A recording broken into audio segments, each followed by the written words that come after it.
Hello students, कैसे हो आप लोग। उम्मीद है आप सब बहुत अच्छे होंगे। तो चलिए अब हम शुरू करते हैं अपना बहुत इजी सा, बहुत ही इंटरेस्टिंग सा चैप्टर। उसका नाम है काल, और जिसे हम इंग्लिश में बच्चों टेंस भी कहते हैं। काल, काल का सामान्य अर्थ क्या है बच्चों? वेरी गुड, समय। इसकी परिभाषा देख लेते हैं। क्रिया के जिस रूप से यह पता चलता है कि क्रिया किस समय हुई, उसे हम क्या कहते हैं? उसे हम काल कहते हैं। जैसे घोड़ा दौड़ता है, राम गया। इन वाक्यों में बच्चों दौड़ता है और गया क्रिया पदों के काम के होने के समय का पता चलता है। अब क्रिया के संपन्न होने के इसी समय को हम क्या कहते हैं? काल कहते हैं।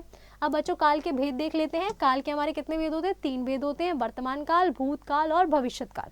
शुरू करते हैं बच्चों अपना वर्तमान काल, दैट इज प्रेजेंट टेंस से। मतलब क्रिया के जिस रूप से यह पता चले कि उसका कार्य वर्तमान में अर्थात उसी समय हो रहा है, उसे हम क्या कहते हैं बच्चों? उसे हम वर्तमान काल कहते हैं। जैसे रीमा पढ़ाती है, लड़का खेल रहा है। इन वाक्यों में बच्चों पढ़ती है और खेल रहा है हमारा क्या है? क्रियाओं के होने का पता चल रहा है कि अभी ये वर्तमान काल में हो रहा है। तो ये कैसे हुई बच्चों? ये हमारी वर्तमान काल की जो है क्या है? क्रियाएं हैं।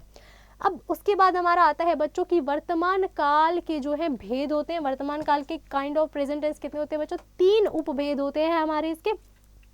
सामान्य वर्तमान काल मतलब क्रिया के जिस रूप से कार्य के वर्तमान काल में सामान्य रूप में होने का पता चले, उसे हम क्या कहते हैं बच्चों? सामान्य वर्तमान काल कहते हैं। जैसे वह किताब पढ़ता है, वह नाचती है, कपल जाता है। उसके बाद आता है बच्चों अपूर्ण वर्तमान काल। मतलब क्रिया के जिस रूप से हमें यह पता चले कि कार्य अभी भी चल रहा है और समाप्त नहीं हुआ है, उसे अपूर्ण वर्तमान काल कहा जाता है। जैसे मैं खाना खा रहा हूँ, वह लिख रहा है, गाय पानी पी रही है। उसके बाद आता है बच्चों हमारा संदिग्ध वर्तमान काल। मतलब क्रिया के जिस रूप से वर्तमान में होने में संदेह पाया जाए, उसे हम संदिग्ध वर्तमान कहते हैं। जैसे वह पढ़ता होगा, हमें नहीं पता बच्चों वो पढ़ रहा है भी या नहीं, बट हमने संदेह लगाया, मतलब हमने अनुमान लगाया है। रिया आती होगी, शोभित भूखा होगा। अगला है बच्चों हमारा भूतकाल, दैट इज पास्ट टेंस। उसमें क्या होता है बच्चों? क्रिया के जिस रूप से बीते समय का पता चले कि मतलब वो हो चुका है, उसे हम भूतकाल कहते हैं। जैसे कपिल ने खाना खाया, वह खेल रहा है, नेताजी भाषण दे चुके थे। अब बच्चों उसके बाद आते हैं हमारे भूतकाल के भेद। मतलब भूतकाल के हमारे कितने उपभेद होते हैं बच्चों? 6 उपभेद होते हैं। सबसे पहला हमारा सामान्य भूतकाल कि मतलब क्रिया के जिस रूप से हमें ये पता चले बच्चों कि भूतकाल के सामान्य रूप का पता चले, उसे हम सामान्य भूतकाल कहते हैं। जैसे वह गया, मोहन आया, उसने कविता पढ़ी। उसके बाद आता है बच्चों हमारा आसन भूतकाल। मतलब क्रिया के जिस रूप से यह पता चले कि कार्य अभी कभी भूतकाल में पूरा हुआ है, उसे हम आसन भूतकाल कहते हैं। जैसे राम गया है, मोहन आया है, मैंने सेब खाया है।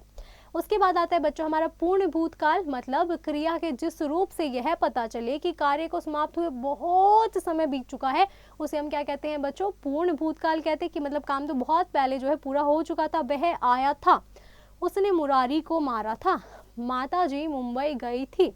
उसके बाद आता है बच्चों हमारा अपूर्ण भूतकाल। मतलब क्रिया के जिस रूप से भूतकाल में क्रिया के होने का पता चले परंतु उसके पूर्ण समाप्त होने का नहीं पता चलता है, उसे हम क्या कहते हैं? अपूर्ण भूतकाल। मतलब बच्चों हमें ये तो पता है कि ये काम हो रहा था, बट हमें ये नहीं पता कि अब वो काम पूरा हो चुका है या अभी चल रहा है, उसे हम क्या कहते हैं? अपूर्ण भूतकाल कहते हैं। जैसे शाम गीत गा रहा था, मीना पढ़ रही थी, वह नहा रहा था।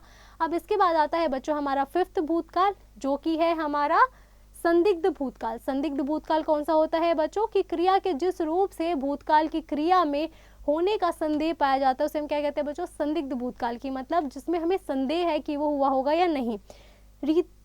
श्रुति आई होगी, वह घर चला गया होगा, रोहित ने पुस्तक पढ़ी होगी। तो बच्चों हमें नहीं पता कि रोहित जो है उसने पुस्तक पढ़ी है या नहीं पढ़ी है, बट हमें संदेह है, तो इसलिए संदिग्ध भूतकाल है। उसके बाद आता है हेतु हेतु मद भूतकाल। मतलब जो क्रिया भूतकाल में होने वाली थी परंतु किसी कारण से हो न सकी, उसे हम क्या कहते हैं? हेतु हेतु मद भूतकाल। इस भूतकाल की एक क्रिया दूसरी क्रिया पर निर्भर होती है। जैसे वर्षा होती तो अन्न होता। तो बच्चों अगर वर्षा होती तो ही अन्न होता, तो मतलब एक दूसरे पे क्या है? वेरी गुड, डिपेंडेंट है बच्चों। यदि तुम तेज चलते तो बस पकड़ लेते। उसके बाद बच्चों अगला आता है हमारा भविष्यत काल, या फिर जिसे हम फ्यूचर टेंस भी कहते हैं। भविष्यत काल का अर्थ है बच्चों आने वाला समय। मतलब क्रिया के जिस रूप से हमें यह पता चले कि यह कार्य आने वाले समय में होगा, उसे हम भविष्यत काल कहते हैं। जैसे सुनीता गाना गाएगी, वे कल जयपुर जाएंगे, विवेक पाठ पढ़ेगा, अच्युत मृगांक के घर कल जाएगा। भविष्यत काल के बच्चों हमारे दो उपभेद होते हैं। सामान्य भविष्यत काल मतलब क्रिया के जिस रूप से उसके भविष्य के में सामान्य रूप से होने का पता चले उसे हम क्या कहते हैं बच्चों, सामान्य भूतकाल। भविष्यत काल जैसे वह कल आएगा, मैं पत्र लिखूंगा, तू कब पढ़ेगा। संभाव्य भविष्यत काल बच्चों मतलब जिस क्रिया के जिस रूप से उसके भविष्य में कभी होने में संदेह या संभावना पाई जाए कि मतलब ये हो भी सकता है या नहीं भी, उसे हम क्या कहते हैं बच्चों, संभाव्य भविष्यत काल। जैसे शायद सौम्य आज आए, शायद आ सकता है बच्चों, या पता ना भी आए, हो सकता है मैं आज लखनऊ जाऊं। अब बच्चों देख लेते हैं समणीय तथ्य। काल का सामान्य अर्थ क्या है बच्चों, समय है। क्रिया के जिस रूप से यह पता चलता है चले हुए कि क्रिया किस समय हुई उसे हम क्या कहते हैं बच्चों, काल कहते हैं। काल के मुख्य 3 भेद हैं, वर्तमान काल, भूतकाल, भविष्यत काल। वर्तमान काल के 3, भूतकाल के 6 और भविष्यत काल के हमारे 2 भेद हैं। चलिए अब हम अभ्यास करते हैं बच्चों। अभ्यास तो बच्चों अभ्यास का हमारा पहला है, निम्नलिखित वाक्यों में रिक्त स्थानों की पूर्ति कीजिए। काल का अर्थ क्या होता है बच्चों, वेरी गुड, काल का अर्थ समय होता है। ऐसे ही बाकी सभी आपको स्वयं करने हैं। अगला सवाल है, निम्नलिखित वाक्यों की क्रियाओं को रेखांकित कीजिए तथा उनका काल लिखिए। हमें क्या करना है बच्चों, क्रियाओं को रेखांकित करना है और उनका काल बताना है।